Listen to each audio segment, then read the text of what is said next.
Bhupendra Yadav ji, you wear many hats, and each one of them is very critical to some of the goals that the government has set for itself, especially in the next 1 year, which is going to be the slog overs, as it were, before you get into elections.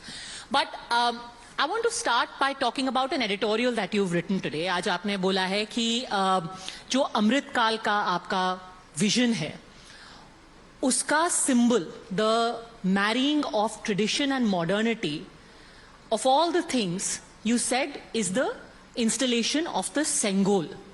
तो आपका जो अगले 1 साल का vision है, अमृत काल का vision है, why do you think it is all encapsulated in the Sengol?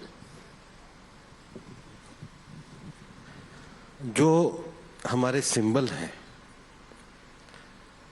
वो केवल इसलिए सिंबल नहीं है कि हम उनको कोई रिलीजियस मान्यता देते हैं, वो हमें एक सही रास्ते पे चलने का मार्ग दिखाते हैं।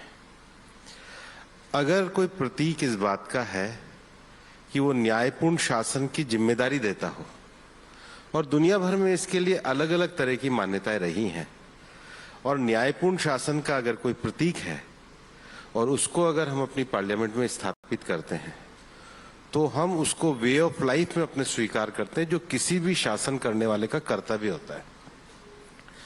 और इसलिए हमारी चाहे लॉजिक रहे हो, हमारा ओपननेस रहा हो, हमारा विभिन्न विश्वासों को आदर देने का स्वभाव रहा हो, हमारा नेचर बेस्ड सॉल्यूशन पे आधारित जीवन पद्धति रही हो, हमारी एक ट्रेडिशनल, जिसको तर्कशास्त्र कहते हैं, कि लॉजिक के साथ किसी विषय को समझने का स्वभाव रहा हो, ये सब हमारे अंदर हैं। तो हमको इसको विस्तार करके जो अपने पुराने एथिक्स हैं और वैल्यूज हैं उसको साइंटिफिक टेम्परामेंट के साथ जोड़ना चाहिए। वैल्यूज पुराने होने चाहिए और साइंटिफिक टेम्परामेंट नया होना चाहिए। दोनों को जोड़कर ये नया देश जो जिसकी कल्पना अमृत काल के भारत की करते हैं वो हम आगे बढ़ा सकते हैं। I was actually taking off from what the former Congress president, कल राहुल जी जब अपना पहला दिन मोहब्बत की दुकान की बात कर रहे थे तो उन्होंने इसी सेंगोल की बात छेड़ी और उन्होंने कहा there are bigger issues to be spoken of, things like the GDP, the economy, jobs, but to divert from it they are lying down on the floor and all that. आप उनको जरा आंकड़े पहुंचा दीजिए। जीडीपी जब जो आंकड़े आए हैं वो हमारी 7.2% ग्रोथ को दर्शा रहा है।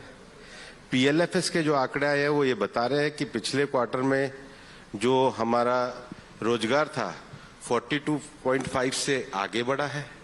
उनको आप ये भी डाटा मेरी तरफ से पहुंचा दीजिए कि ईपीएफओ का जो रजिस्ट्रेशन है वो 13 लाख से ज्यादा हुआ है। तो ये तो आंकड़े आप उनको अगर भिजवा देंगी तो समझ में आ जाएगा उनको भी। भूपेंद्र जी, what do you see the next 11 months like? आपने जो पार्लियामेंट बिल्डिंग का इनॉग्रेशन किया है, that also you hold as a symbol of what New India stands for. But can you have a New India जहां पर the relations between opposition and the government seem to be at a point of no return?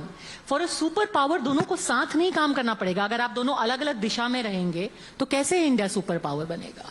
Inauguration किस चीज का था? Inauguration किस चीज का था?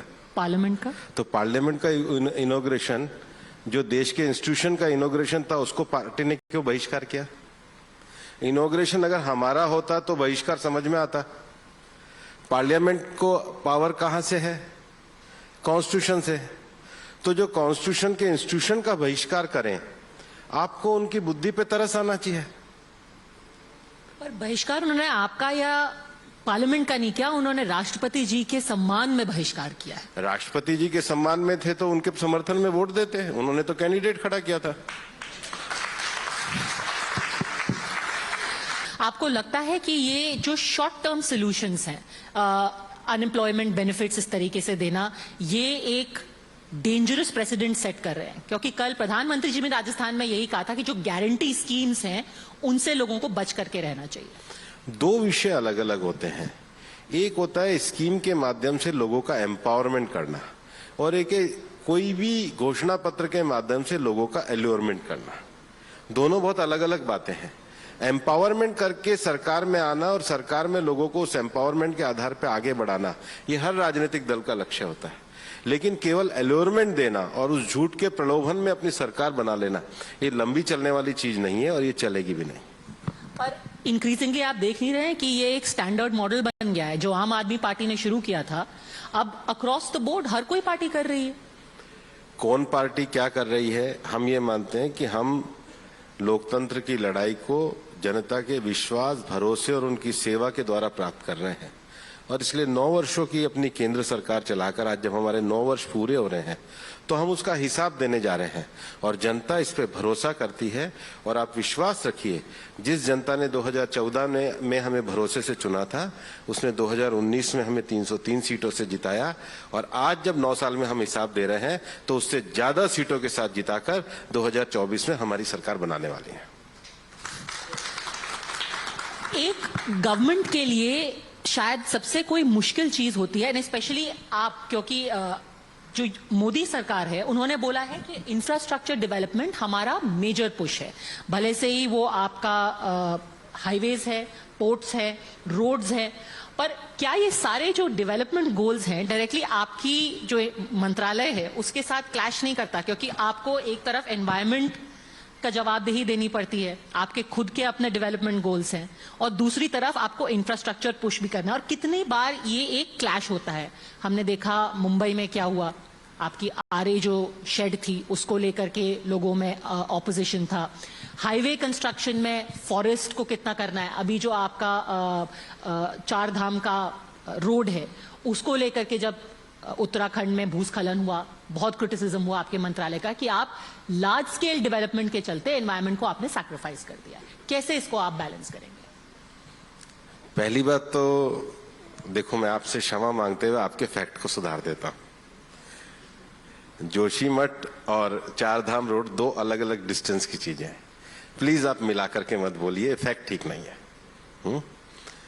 दूसरी बात, आप तो दिल्ली में ही रहती हैं, नोएडा की तरफ जाती होंगी। जब हम सुप्रीम कोर्ट से पहले प्रगति मैदान होते हुए जाते थे और जितने घंटे का जाम लगता था, 1-2 साल तो हम लोगों को दिक्कत हुई, अंडरपास बन गया। आप टीरी की रिपोर्ट उठा के देखिए कितना कार्बन एमिशन कम हुआ, कितना पॉल्यूशन कम हुआ। ये एक मिथ है। और उसमें जितनी गाड़ियां रुका करती थी, जितना धुआं हुआ करता था, जितना पीक टाइम पे जाम हुआ करता था, और आज जब आप निकलते हैं तो आप कहते हैं कि नोएडा जाने में बहुत सुकून है, पॉल्यूशन भी कम होता है। आप महाराष्ट्र में पैंच में जहां पे हमारा नेशनल पार्क है, हमारा डिजाइन करा हुआ आप हाईवे देखिए कि नीचे सेंचुरी भी है, नेशनल पार्क भी है और ऊपर डिजाइन से निकल रहा है। आज ही रेलवे के साथ हमने पूरे देश में लगभग 1100 किलोमीटर ऐसी रेलवे लाइन की पहचान करी जहां से हमारे हाथी निकला करते थे। आज ही सुबह मैंने उसका रिव्यू किया, मेरे पास पेपर आया और मैं अभी ट्वीट भी करूंगा कि हमने उनके लिए एक अलग से पैसेजेस की इस तरह से बनाए ताकि वो एक पर्टिकुलर जगह से निकल जाए, और हमने ऐसे 100 स्थान करे उसका प्रयोग किया।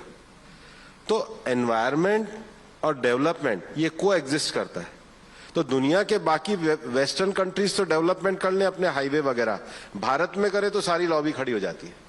कभी कभी स्टेट से समन्वय नहीं बैठ पाने से जो आपका पोल्यूशन के टारगेट्स हैं वो नहीं मीट हो पा रहे, क्योंकि आपने दिल्ली की बात की, क्लासिक एग्जांपल है। हर साल दिवाली के आसपास वही रोना होता है, पराली जलनी शुरू होती है, एक एक्शन प्लान लाया गया, ग्रैप की बात की गई, फिर वही होता है कि पंजाब में पराली जल रही है, हरियाणा में पराली जल रही है, फिर वो कहते हैं ये हरियाणा वाले कर रहे हैं, यूपी वाले कर रहे हैं, हमारी गलती, आपकी गलती, भुगतते हैं यहाँ रहने वाले लोग। ये समन्वय क्यों नहीं बैठ पा रहा है despite having an action plan? इस बार केंद्र के साथ हमने पहले से बैठ के करी है। आप रिपोर्ट को उठा के देखिए, पिछली बार पराली जलने के जो इंसिडेंट थे वो 75,000 से ज्यादा थे, इस बार वो घटकर 55,000 हुए, 40% उसमें कमी आई है। पिछली बार जो मेन जो दिन थे वो 53 थे, वो घट के 23 हुए। और आप पिछला भी निकालिए, हम पिछले कई सालों में सबसे अच्छा जो दिल्ली का वातावरण है वो मेंटेन कर पाए, और दिल्ली का पॉल्यूशन इस बार बॉम्बे से मच बेटर रहा है और पिछले सालों में सबसे कम रहा है। आप मीडिया के द्वारा इसके बारे में और जागृति करिए। तो आप कह रहे हैं पंजाब सरकार ने कोऑपरेट किया आपके साथ? देखिए, सभी मैं कभी किसी को विकास के क्षेत्र में नहीं करता हूं, लेकिन पंजाब में जो पिछली बार के मुकाबले जो जितना उन्होंने तय किया उतना उन्होंने नहीं किया, वो भी फैक्ट मैंने सबके सामने रखे।